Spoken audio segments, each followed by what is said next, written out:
there were times when I thought I will not publish this. It's too sexual, it's too wrong, it's too politically incorrect. No one will buy it anyway. Forget it. It's disturbing.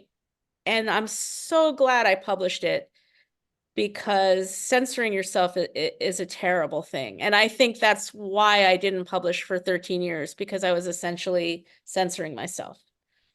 There are some things that we just absorbed as this is a truth.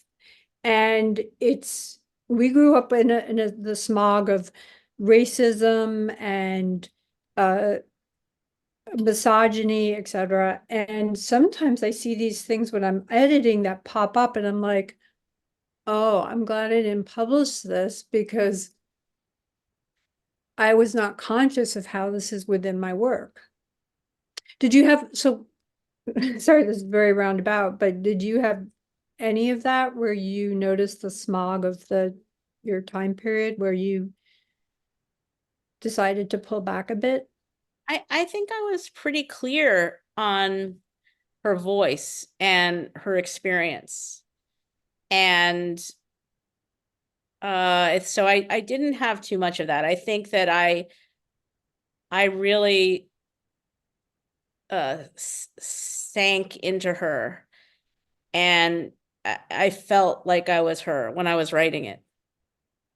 Oh yeah, she's totally there. Swanna talks a lot about luck and silver linings. There's a lot of that feeling of potential, when you're a kid and you're wondering what your life is going to be like and who you're going to marry and where you're going to live and what you're going to look like and what your fortune is going to be. And so I think she feels pretty confident in hers, maybe even at the end when things start to go wrong.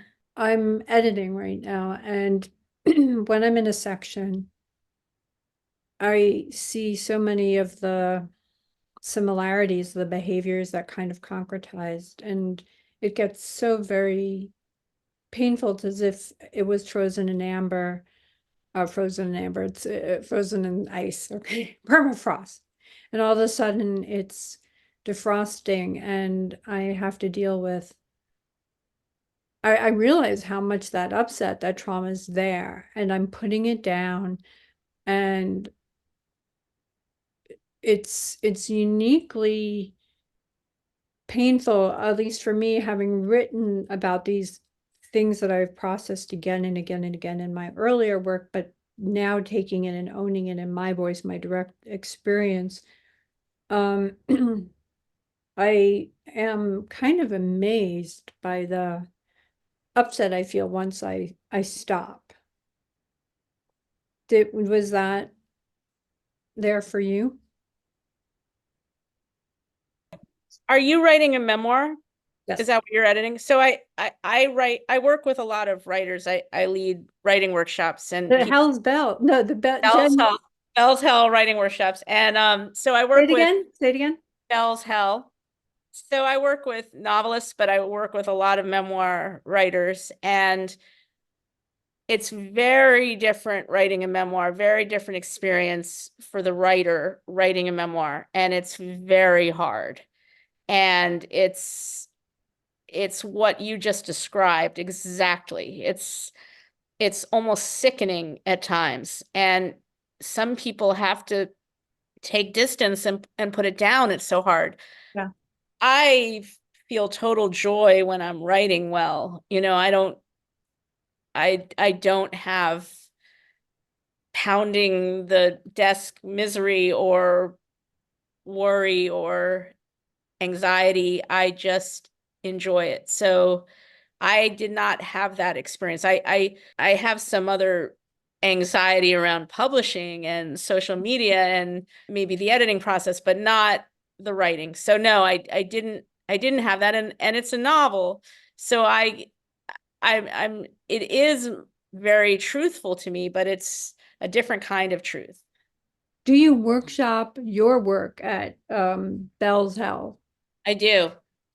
I have right now, I have 4 workshops every week. and I workshop my work in my Thursday group. I've done that for 2 decades. Wow. So how does that work? We all bring in up to 7 pages of writing each week, and everybody reads out loud, and we read along on the page, and then we discuss quite brutally. Wow. And a lot of workshops have rules, like the person who's reading isn't allowed to defend his work. But we don't have any rules like that. We don't have time. So we really rip it to shreds, and the writer who wrote it can say whatever they want, and we laugh and we have a really good time. Is it It's in a person or Zoom? I have 3 on Zoom, and the Thursday workshop is in person in Manhattan at the writer. Wow. Yeah. Um, everybody get Swanna in Love. It was in the book review today. Oh my God. Just that column that's books that are being published this week. It's literally 2 lines. What does We it did say? it. So it's this thing.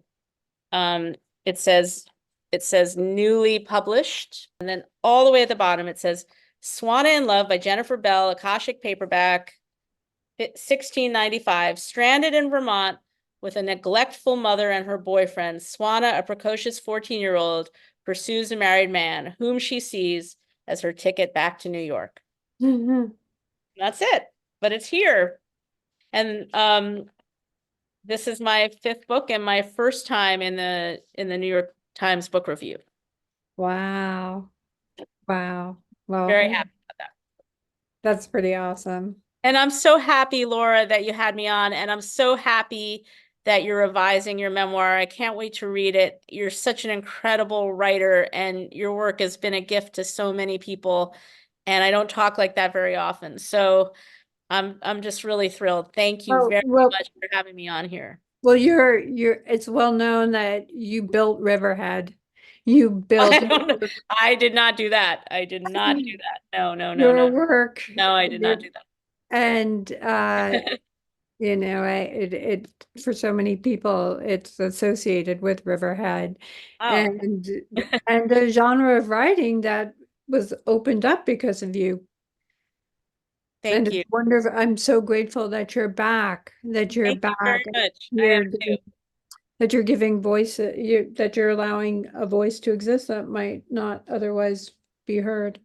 Thank you. So, Swan in Love by the incredible, amazing. See her live.